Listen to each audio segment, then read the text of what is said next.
Take cue. Hello, and welcome to GUTV Special Report. I'm Executive Producer Trisha Vowles.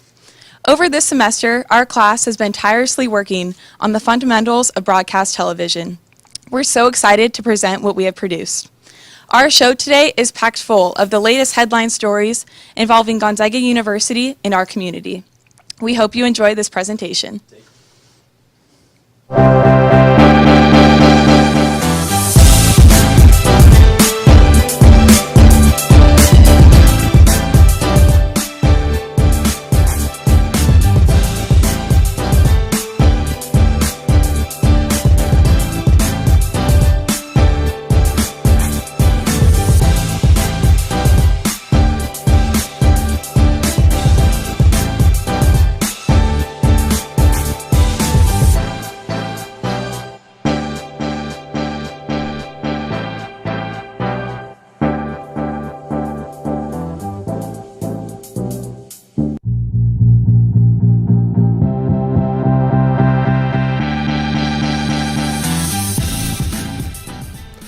Welcome to GUTV Special Report. I'm Ethan McReynolds. And I'm Mylan Garnett. Our program will explore a half dozen recent stories that have had an impact on the Gonzaga community. Clearly, basketball was a dominant topic this spring, as it has been on campus every year. The Gonzaga women's team won the WCC regular season championship and had a phenomenal run in the NCAA tournament. The Lady Zags were eventually eliminated by Oregon State in the second round, and already they are gearing up to go even farther next year. The men made it to the WCC championship, and despite the loss, earned the number one seed in the NCAA tournament. But the Zags fell short of a second Final Four appearance, losing a close Elite Eight contest to Texas Tech. It looks like Gonzaga will be replacing several very important pieces of the team as they prepare for success next season. The Gonzaga community has been very proud of our Zags since 1999. The Bulldogs have been perennial fixtures in the NCAA tournament for over 2 decades. Coach Mark Few has been a key factor on turning Gonzaga into an elite, nationally recognized program, and he's a very big reason why the Zags are seen year after year in the big tournament. Basketball has contributed to steady growth on the Gonzaga campus. Even late-night talk show host Jimmy Kimmel talked about the Zags during several of his shows during March. There's no question that basketball's impact on Gonzaga has been immense. Jacob Dizon has the story. Of the many buildings on Gonzaga's campus, one stands out not just for its size, but for its famous tenants that have led Gonzaga to become well-known all across the nation.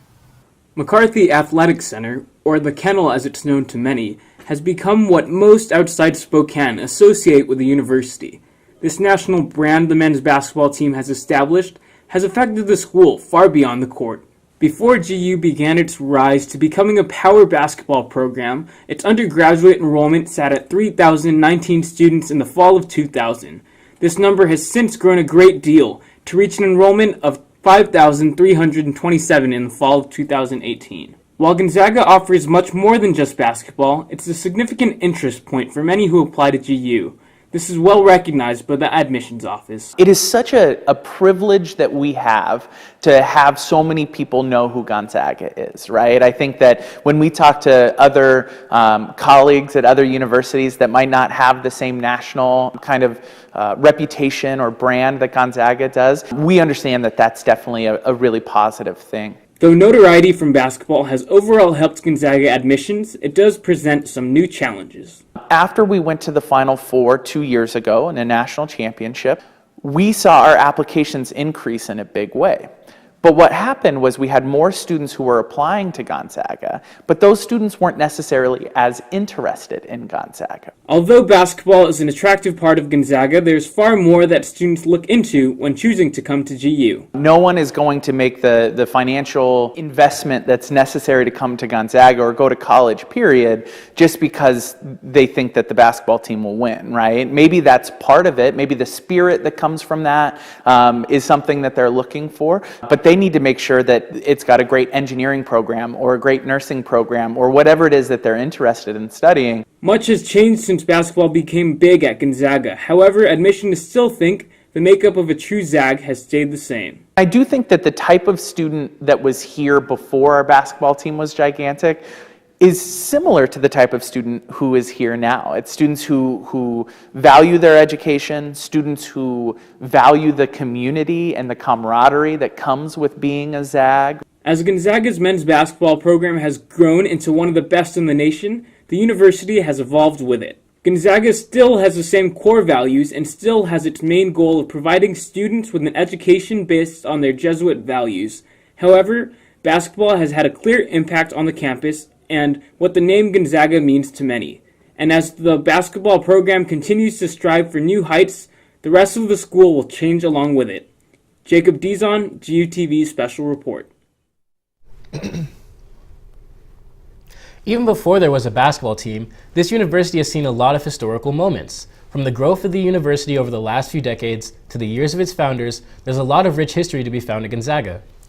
The university was founded in 1887 with an enrollment of only 7 students. Gonzaga has since boomed with a current population of over 5,600 students. Much of the recent growth has been influenced by our top-class basketball team. With more interesting facts about GU, here's Sophie Otto. Gonzaga is well known for its basketball and great sense of community on campus.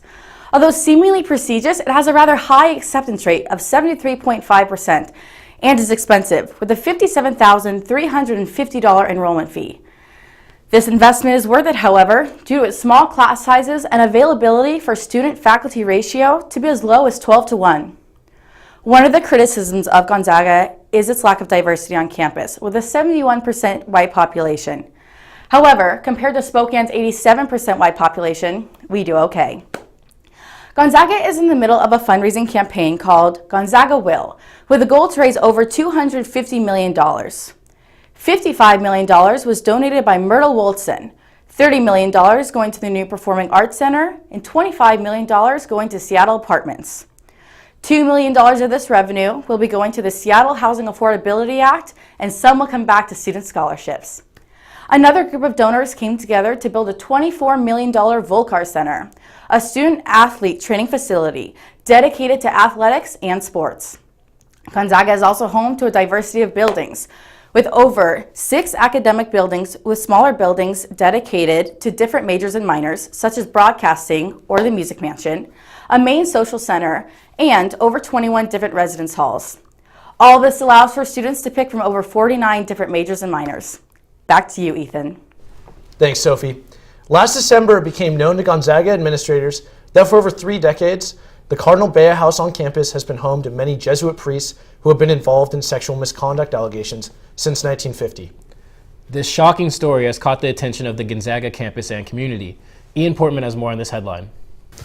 Gonzaga is a school based around faith and community. As a Jesuit university, Gonzaga has many values that it holds as standards in the community. But within the Jesuit order, some of these values have been broken. Something that shocked and upset many people on the university campus was that the university campus wasn't notified that these Jesuits were being put on campus.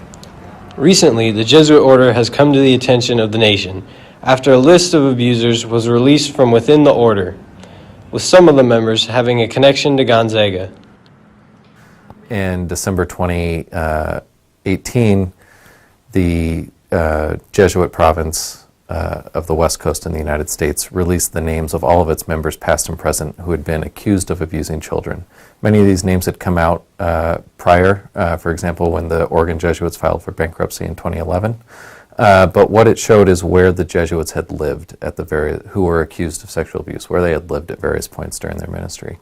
And one of the things that it pointed to was that after accusations had been made, particularly after 2002, several of these Jesuits were placed in Bea House on Gonzaga's campus.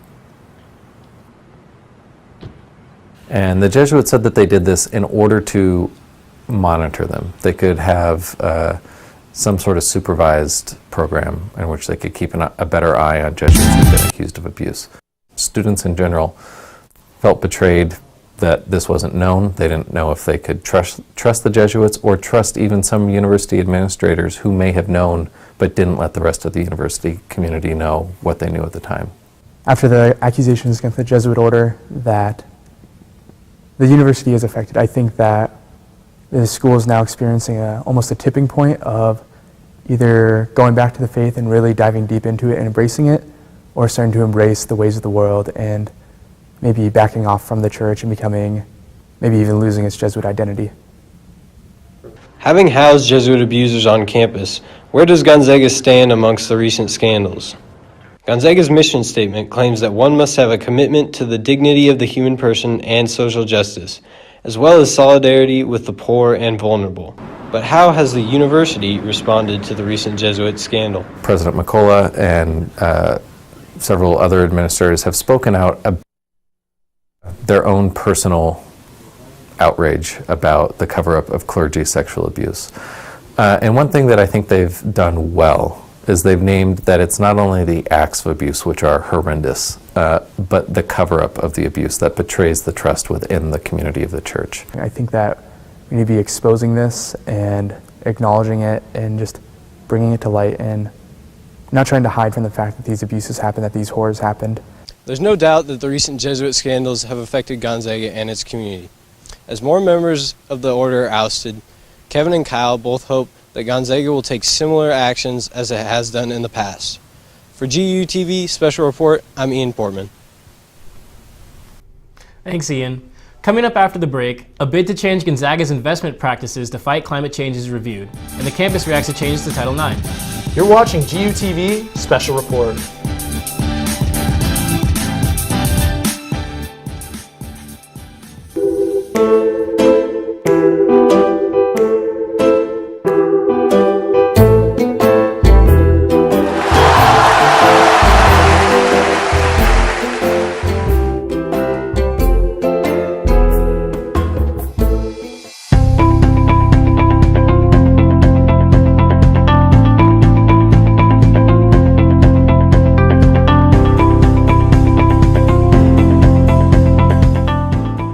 The experience that you have abroad is going to be as meaningful, I believe, as the effort that you put into it.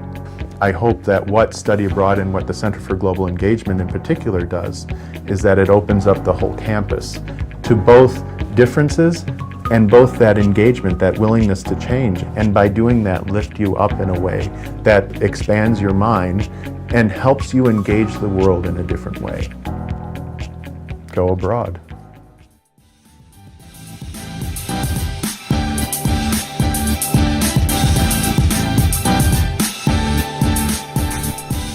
Welcome back to GUTV Special Report. Late last year, a group called Fossil Free Gonzaga lobbied the university administration to stop investing in fossil fuel energy stocks. Recently, the Board of Trustees voted against the divesting initiative. We go to GUTV's Francis Minigan for more. In December, Gonzaga University's Board of Trustees made the decision not to divest or sell the university's endowment shareholdings in mutual funds supporting fossil fuel companies. The decision was prompted by a proposal from Fossil Free Gonzaga, a subcommittee of the Gonzaga Environmental Organization, who saw the investment of 4.4% of the endowment into these funds misaligned with the Gonzaga mission. Senior club leaders Olivia Jackowitz and Tori Shaw put tireless work into this effort in almost 3-year-long correspondence. 3 or 4 years ago, somebody brought up the idea of fossil fuel divestment. So we began to work on it at GEO meetings, just for we would have breakout sessions for just a few minutes. But then we realized that we needed to dedicate way more time to the project. Backed by the Staff Executive Council, a few prominent GU professors, and promotional stickers and a social media presence, the movement seemed to gain momentum. Recently, we've tried to do more direct action on campus, and so we projected a light on the Hemmingson building that said, "Our futures depend on our actions today," and hashtag fossil free. However, in an email sent out December 10th, President McCullough ultimately denied the proposal on behalf of advisory from the Board of Trustees and Gonzaga's Chief Financial Officer, Joe Smith. Our investments directly in funds would not include any funds that are set up or oriented to be specifically for investment in fossil fuels. But the fact that we have funds that have a diversified set of assets underneath them means that inside of those funds they may own or they may have exposure to fossil fuels in some way. We estimate that approximately $1.7 million annually would be the cost associated with divestment. And thinking about the fact that the endowment pool is a perpetual pool that is intended to compound earnings over time, to have $1.7 million missing, if you will, in each and every year is quite substantial. It would compound significantly over a period of time. Joe brought up the issue of getting good return on investments with the added component of working with a small pool of investment managers and the limitations that that brings about. We give them a subset, if you will, of the overall pool to work with, and those managers then go on and make the underlying specific investments. And that's part of the reason why we are in mutual funds is that we're not of the scale and size to where we can go out and hire specifically a manager to invest assets directly on our behalf with our specific criteria. They call that a separately managed account. And we're just not of the size and scale to where we can have the full array of our endowment placed into separately managed accounts. Although denying entire divestment, the university did promise to put a few changes into place. First, the university will put $10 million towards investing in companies implementing more sustainable business practices, citing it as the more impactful and financially responsible alternative for the university. We were pretty disappointed. We thought that it made a lot of empty agreements. The 4 other items listed in the email all seem to add up to the same main idea, that the university intends to communicate the need for responsible investing with its advisors and will be transparent about these decisions with the student body moving forward. Although the decision is final, this surely is not the end of the road for fossil-free Gonzaga. I think a lot of people took it as like a success, whereas our group was like, it's not divestment, so like we're not done, basically. For GUTV Special Report, I'm Frances Minigan. Gonzaga University always strives to live by its mission statement, but with varying perspectives, that is not always easy.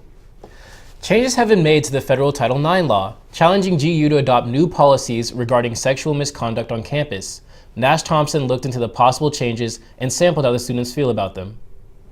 Colleges and universities around the country are taking steps to prevent incidents of sexual violence on campuses. By increasing the presence of security officers, initiating bystander intervention programs, and educating students on the meaning of consent, schools are working to ensure the safety of their students, faculty, and staff on campus. With new guidelines being enacted countrywide to the Title IX federal law, GUTV wanted to take a look at what this means for Gonzaga.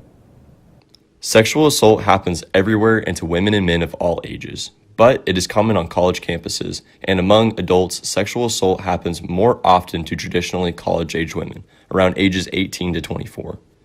Colleges that get federal funding are required to publicly report sexual assault. U.S. Education Secretary Betsy DeVos proposed revisions to the Title IX sexual assault federal law, and this would change how the process is done today. But don't just take it from me. How we know Title IX today regarding sexual assault and sexual violence didn't actually come to be until about the mid-90s, and it wasn't actually fully enforced in higher education and in K-12 schools until 2011 with the Dear Colleague letter, which was a guidance. So currently right now it protects institutions and protects students and gives like rules and policies on how schools need to follow through on Title IX, allegations and accusations. Talking about sexual assault to strangers can be difficult, but reporting sexual assault can prevent attackers from hurting others and help victims feel more in control. Reporting also helps school officials make arrangements so victims do not have to come into contact with someone who assaulted them.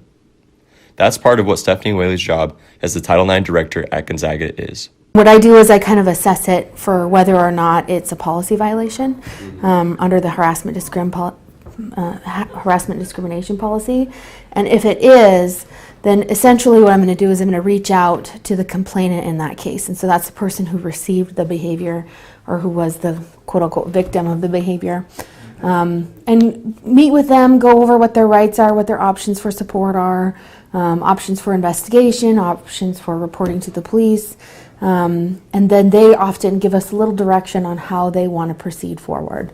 Title IX sexual assault claims on a college campus is no easy topic to cover, but with the right steps taken by students and other members of the Gonzaga community, GU can continue to provide a safe learning environment that is welcome to all. Nash Thompson, GUTV Special Report. The new Myrtle Woolton Performing Arts Center on Gonzaga campus opened late last month. Many people don't know that Myrtle Woolton made another significant contribution to Gonzaga in the form of a valuable piece of property on the downtown Seattle waterfront. The property has yet to be developed, but plans are in place to make this property a sustaining part of Gonzaga's endowment for years to come. GUTV's Chrissy Lubke has the story. Gonzaga is currently home to over 100 buildings. The newest of these buildings is the Myrtle Woodson Performing Arts Center. When this 58,000 square foot masterpiece is finished, it will seat 750 people. This is due largely in part to the center's namesake, Myrtle Woodson, who has gifted $30 million to the university. However, this isn't the only gift that Woodson has given to Gonzaga. Myrtle Woodson owns some waterfront property along what was formerly the Alaskan Way Viaduct in downtown Seattle. 4 years ago, this Seattle real estate was given to Gonzaga. Gonzaga now has plans to develop what is currently a parking structure into a 17-story residential high-rise. Chuck Murphy, Gonzaga's chief strategy officer, explained that this gift is going to best serve Gonzaga by becoming a residential structure. It's going to be a beautiful site right on the sound there, and so it's going to be a wonderful, wonderful place for people to live. As a part of the real estate gift, there is already a parking lot and garage established on one of the properties given. They generate about $1.8 million per year for Gonzaga. Currently, that income goes to student scholarships. With the new property, the same is expected. So the income, you'll get it's a ground lease to the developer. So the ground lease, the developer will pay us a monthly rent for the property, and then it's the income off that monthly rent that will be used for student scholarships. It should be noted that not all revenue raised will go to Gonzaga. Well, the only revenue we get is what the developer will pay us for the ground lease. The developer that Murphy is talking about is Amley Residential, the company that Gonzaga officials have contracted with to assist with the building process as well as manage the property after it is finished. There will be 257 apartments inside the waterfront property. When I asked Murphy if he had one thing to say to Miss Myrtle Woodson, it would be, thank you for this wonderful, wonderful gift. It'll be a gift that will just be an amazing gift that will provide scholarships for students for years and years and years to come. Amley Residential and Gonzaga plan to begin construction in mid to late 2020 with an opening date of 2022. Chrissy Lubke, GUTV Special Reports. Coming up, we'll meet a member of the Gonzaga Theater and Dance faculty who will make the new Myrtle Woodson Performing Arts Center their home. You're watching GUTV Special Report. Stay with us.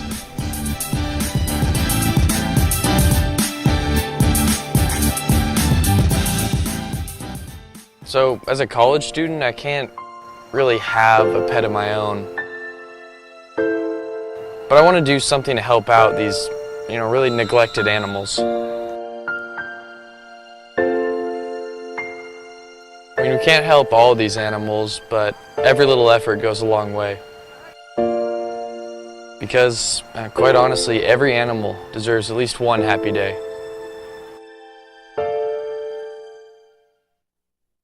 What is faith? Where is God? If you have these questions, explore them in a CLC. My name is Bryce Rickers and I'm a CLC group leader. CLC stands for Christian Life Community. People can get out of CLC a sense of comfort, a sense of safety. To get involved with CLC, students can go right to the University Ministry Office. All groups are willing and ready to accept any new participants.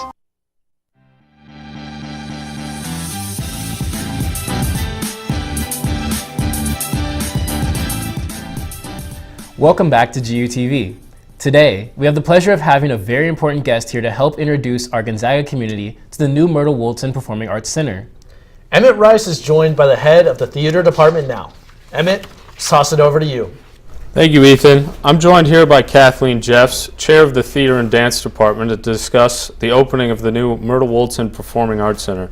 Kathleen, tell me about what this means for the Gonzaga theater and dance community. It elevates what we do in theater, dance, and music on every level. We'll be able to invite performers from around the nation to come and explore our space and teach our students. And also we'll be able to present our own shows at a level of acoustical and technical capacity that we haven't seen before. Talk to me about when the idea for this center came into being. So Miss Myrtle Wilson is responsible for that. From where she lived on Sumner Avenue on the South Hill, she could see the space at Gonzaga where the building now resides. And so working with Thane McCullough, our president, they came up with the idea to build this beautiful performing arts center in a spot that she would have been able to see from her window from her home. So obviously the addition of this center will elevate the program. Have you seen a recent spike in student enrollment, particularly in the theater and dance programs? We have. We're calling it the Woldson factor, and we're up 25%, which is an amazing figure. Our incoming freshman class this fall already has 25% more interest in the performing arts, and also the number of visits, students who are coming by wanting to see the program. I think the facility is making a big difference, and students visiting our campus and wanting to look around. We were talking earlier about how it's not just acting that's a big part of the theater and dance department, but there's also a lot of other factors that go into it. Talk to me about what those are. That's right. So really from the germination of an artistic idea through to the performance, every level is important and we teach them all. So starting with playwriting and script writing and moving into acting, directing and design, choreography and dance, and also music, the soundscape that you hear. We're educating the whole person really in the performing arts. And so the capacities for the building to teach design and rendering and bringing costumes to life on stage are really phenomenal now. So speaking of the capacities, are there any sort of, I guess, new features to the theater that the Magnuson Theater didn't have? Absolutely. So the Magnuson Theater will continue in full operation. A lot of our student-directed work will be there, and I personally love the Magnuson Theater for its space, and I'll continue to direct there as well. But in the Woldson, it's a full fly house, which means we can raise and lower scenery completely up and down and out. So the capacities for scenic design in there are incredible. And then also acoustically, the building is finely tuned, so we can do musical theater productions in there at a new scale. There's a full orchestra pit and a trap. So the ability for things to be spectacular is just really wonderful. So with the new features and capabilities, are there any productions that you're hoping to put on in the future? We're really excited about the spring dance concert this weekend, and then also in November, come and see Romeo and Juliet. We're looking to do a brand new version of Romeo and Juliet. It's a new cutting with the scenes arranged differently, so say enough about that, come and see it. But yeah, we're looking to kind of bring Romeo and Juliet and then complementary programming around that that'll sort of educate you in other styles of theater, other styles of music and dance. Cool. So with the opening as the chair of the Theater and Dance Department, what are your goals for the future with the Theater and Dance Department? Where would you like to take it?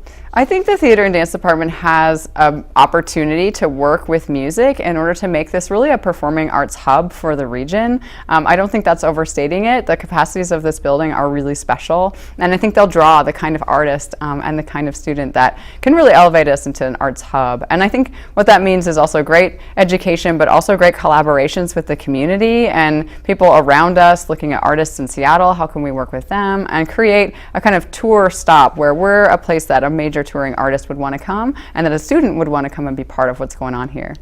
So do you think that this theater will be a hub for different Spokane events around the community, kind of tying in the Gonzaga community to the Spokane community? I do. So there's opportunities for rental of the space and also community use of the space. So we're building the calendar very carefully in collaboration with our building director, Laura Sims, who's working very intentionally to make sure that there are those opportunities for the community to use the building and feel that it's their own. Cool. I guess, are there any... is there anything that you would like to say to Myrtle Woldson for donating this center and kind of spiking the, I guess, development of the Theater and Dance Department? Absolutely. God bless Myrtle Woldson and her vision, right? She sat there and looked out and saw what could be for Spokane and for the performing arts, and I think it's a brave move. The performing arts all around the country, right? Are they growing right now? Is this a time for the performing arts everywhere? Not necessarily. So I think it's countercultural in a way that's really brave and bold and brings us into the next century. So I would admire her for her vision and for her bravery. Well, all of us at GUTV are very excited for the opening. Here at GUTV, we'd all like to thank Kathleen for being here today. And like I said before, we're all very excited for the opening of this center. So without further ado, Edith and Mylan, back to you. Thanks, Emmet. Coming up after the break, the on-again, off-again Ben Shapiro appearance on Gonzaga's campus. Will he finally be coming to speak to students? Or are hopes for his appearance gone for good? You're watching GUTV Special Report.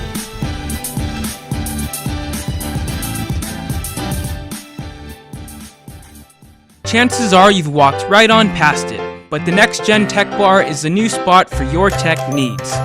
Their new support center is by students for students. Don't be intimidated by their white lab coats because they are more than happy to help. Whether you need a password reset, software update, or a new Ethernet cable for your computer, the NGTV staff has got you covered. So come on by and get the help you need today.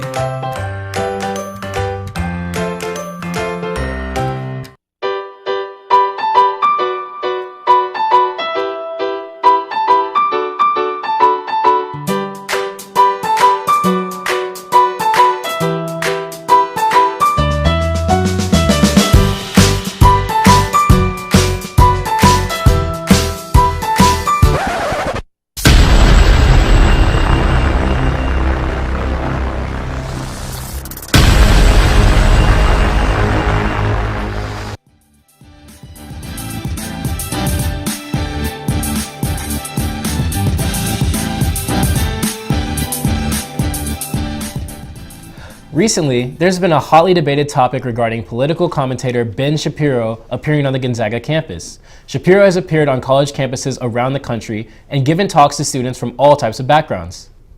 GU students joined the political discussion when talks of Shapiro coming to campus emerged. We send it to Rory Loughran with the story. In the past few months, Gonzaga University, and more specifically the Gonzaga College Republicans, have been in a back and forth between administration and political commentator Ben Shapiro. GU College Republicans President Olivia Johnston filed an event request last October to bring Shapiro to campus to have him speak. This coming after a multi-year tradition of the club bringing speakers to campus. We've brought speakers in the past like Lieutenant Colonel Alan West, Christina Hoff-Summers, Steve Forbes, Dinesh D'Souza, and so we've really worked ourselves up. However, this request was different than those in the past. This request was denied. Judy Biggs Garbullo stated one of the main reasons was that it targeted marginalized groups on campus. One of them being the transgender community. She thought that some ethnic groups on campus might feel threatened. And then another reason was that it doesn't fit within our mission. Despite this first ruling, the school then reversed its decision in February. We took it upon ourselves to submit an appeal process to President McCullough, and then that was a week before winter break, so then we didn't hear anything for a month, and then, I'm trying to think. And then after that, we got back from break, we set up a meeting. That meeting turned into about 4 or 5 meetings with President McCullough, talking in depth about what this event would look like, kind of the process, safety and security. And our club really appreciates him taking the time to hear us out.